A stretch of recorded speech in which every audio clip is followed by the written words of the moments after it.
Welcome to another episode of Mindsets. And today we'll be talking about the mindset of the abuser. This mindset is closely related to the narcissistic mindset.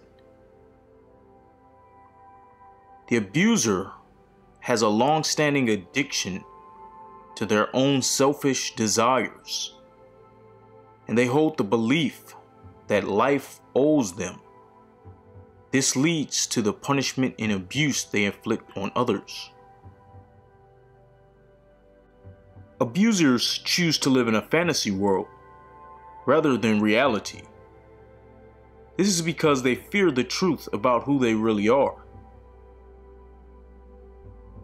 and they do not wish to be held accountable for their actions.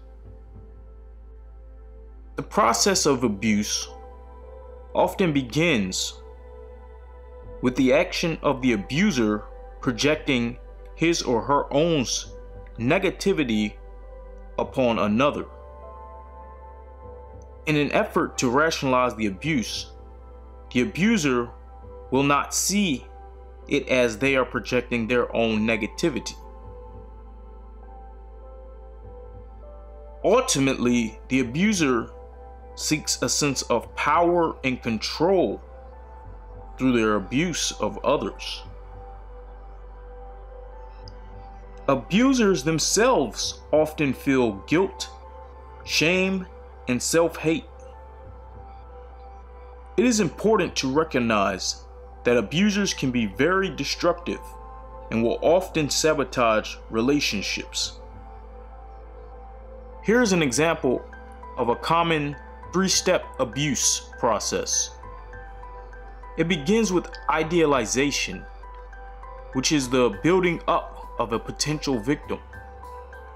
The next step is devaluation, in which the selected victim is broken down by the abuser.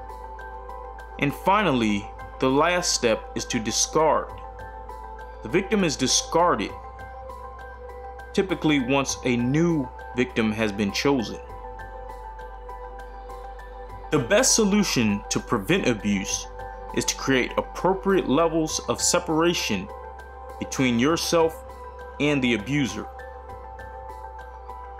We should strive to recognize our own patterns of abuse that we inflict upon others, as well as recognizing the patterns of abuse others inflict on us. Lessening the abuse we inflict on others and the abuse that we allow to be inflicted on ourselves is a sign of self-respect. Thanks for joining me today.